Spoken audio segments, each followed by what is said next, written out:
Bonjour à tous, dans cette vidéo, on va se demander quelle est la meilleure façon de produire de l'électricité. Malheureusement, cette fois, je ne vais pas pouvoir répondre à cette question avec un raisonnement bayésien, tout simplement parce que la meilleure façon, c'est subjectif. Ça dépend de ce qu'on veut optimiser personnellement. Par exemple, si tu veux limiter le plus possible le nombre de morts, eh bien, tu n'auras pas les mêmes avis que quelqu'un qui veut limiter l'effet sur l'environnement, par exemple. Mais par contre, ce que je peux faire, c'est vous donner des informations précises et scientifiques sur chacune des méthodes qui existent. Parce que dans ce domaine, le gros problème, c'est surtout la désinformation. Ce qui fait que énormément de gens, et d'organisations même, ont des avis qui vont totalement à l'encontre de ce qu'ils veulent défendre. Dans cette vidéo, je vais étudier 7 méthodes différentes. Le nucléaire, l'hydraulique, l'éolien, le solaire photovoltaïque, la biomasse, le gaz naturel et le charbon. Alors, il en existe d'autres, comme le solaire thermique, le biogaz, le pétrole ou même la géothermie, mais ces méthodes, elles sont peu utilisées, donc c'est très difficile d'avoir des informations précises à leur sujet. Du coup, j'ai préféré pas les mettre. Bon, pour commencer, je vais rappeler rapidement comment fonctionne chaque méthode. Le nucléaire, ça consiste en gros à casser des atomes d'uranium, ce qui émet des neutrons qui viennent casser d'autres noyaux d'uranium, pour au final provoquer une réaction en chaîne qui produit énormément de chaleur. On s'en sert ensuite pour faire chauffer de l'eau, ce qui fait tourner une turbine, et puis avec un alternateur, on produit de l'électricité. Pour l'hydraulique, on construit un barrage pour retenir l'eau d'une rivière, et ensuite on laisse l'eau s'écouler pour faire tourner une turbine. Pour l'éolien, c'est des pales qui sont poussées par le vent et qui font tourner un alternateur. Pour le solaire photovoltaïque, c'est un peu compliqué, mais en gros, on utilise plusieurs couches de matériaux qui réagissent au rayonnement solaire pour créer un déplacement d'électrons, et donc un courant électrique. Pour la biomasse, on coupe des arbres dans une forêt et on en replante d'autres à la place. Ensuite, on brûle le bois pour faire de l'électricité, ça peut aussi être des déchets par exemple. Et enfin, pour le gaz et le charbon, juste on les brûle tout simplement. Ok, donc maintenant qu'on sait ça, on va pouvoir les comparer sur un certain nombre de points. Alors, petite précision quand même, quand on compare deux méthodes, on compare à énergie produite égale. On va pas comparer une éolienne de 2 MW avec une centrale nucléaire de 900 MW, ça n'a pas de sens. C'est pour ça que toutes les unités dans cette vidéo seront des trucs du genre nombre de morts par TWh d'électricité produite. Ah, et il y a aussi quelque chose qu'il faut bien comprendre, c'est que tous les TWh d'électricité ne se valent pas. Et oui, 1 TWh quand on veut, c'est pas du tout pareil que 1 TWh quand il y a du vent ou quand il y a du soleil. C'est très important de savoir ça parce que, du coup, toutes les valeurs que je vais vous montrer pour l'éolien ou le solaire sont souvent bien inférieures à la réalité, car on doit utiliser d'autres méthodes pour combler leur manque de stabilité. Ok, donc premier point, les émissions de gaz à effet de serre. On voit ici que c'est le nucléaire qui est en tête avec seulement 6 grammes de CO2 équivalent par kWh, suivi de près par l'éolien avec 7 grammes.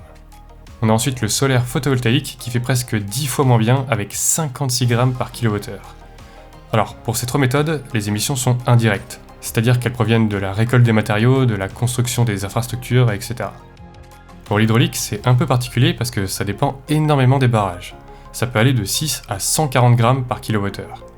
Une petite partie est due à la construction des barrages, mais le plus gros vient de la décomposition des matières vivantes une fois englouties par la retenue de l'eau. Et c'est ça qui change beaucoup suivant l'endroit où on installe le barrage. Pour la biomasse aussi, c'est un peu spécial parce qu'une part du CO2 émis est réabsorbée par les nouveaux arbres qui ont été plantés. Mais même avec ça, on atteint quand même une centaine de grammes par kWh.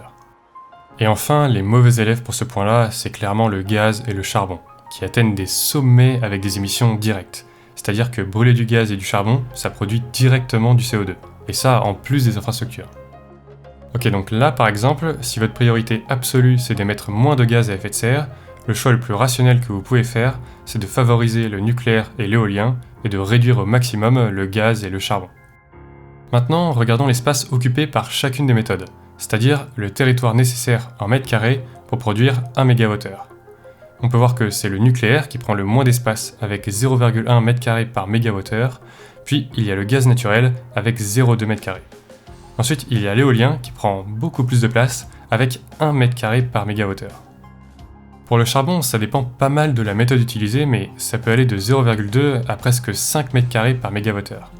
Mais c'est pas ça le pire. Par exemple, le solaire et l'hydraulique prennent plus de 10 m² par MWh. Et pour l'hydraulique, ça peut aller jusqu'à 42.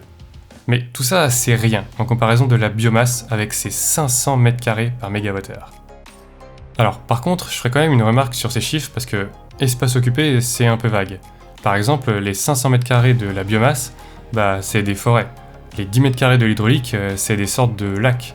Je suis pas sûr que ce soit vraiment comparable avec des bâtiments ou des infrastructures. Mais bon, ça c'est subjectif.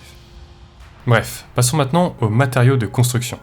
Cette fois, on peut voir que c'est le gaz naturel qui s'en sort le mieux, avec moins de 600 kg de matériaux par mégawattheure, suivi de près par le nucléaire, la biomasse et le charbon, qui utilisent tous les quatre principalement du béton et un peu d'acier.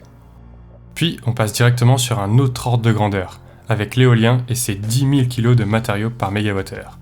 Comme les autres, c'est principalement du béton et de l'acier. On a ensuite l'hydraulique, avec 14 000 kg, quasiment que du béton, et enfin le solaire, avec plus de 16 000. Cette fois, c'est un peu plus varié, on a du ciment, du béton, du verre, de l'acier, etc. Le dernier point que je voudrais vous montrer, c'est le nombre de morts par térawattheure produit. Alors, il faut savoir que je prends tout en compte.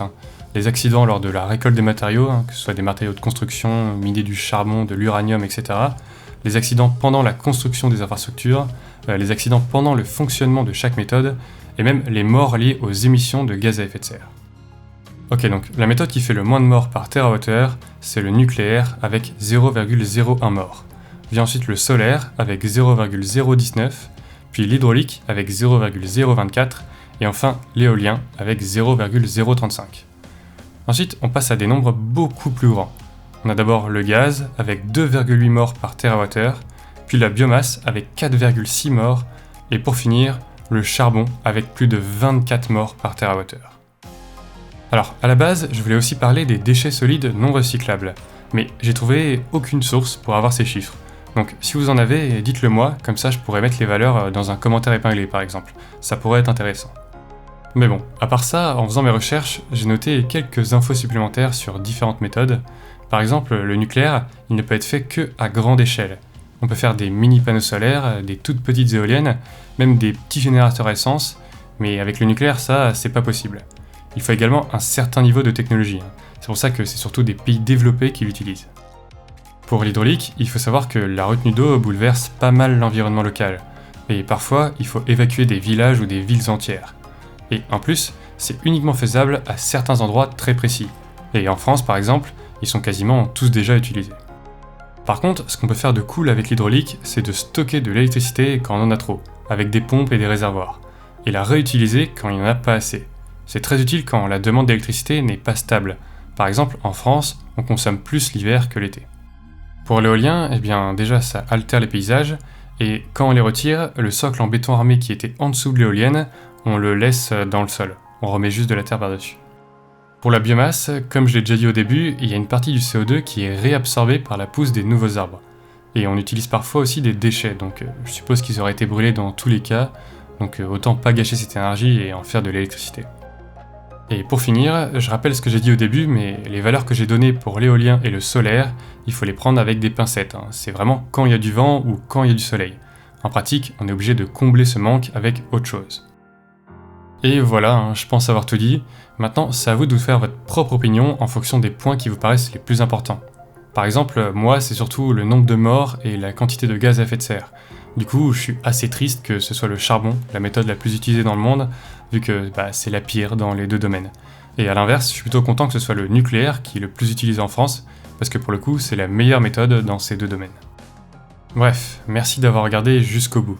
Si pour vous la vidéo est sortie depuis longtemps, allez voir le commentaire épinglé, peut-être qu'il y aura les infos que je recherche sur les déchets solides non recyclables, on sait jamais.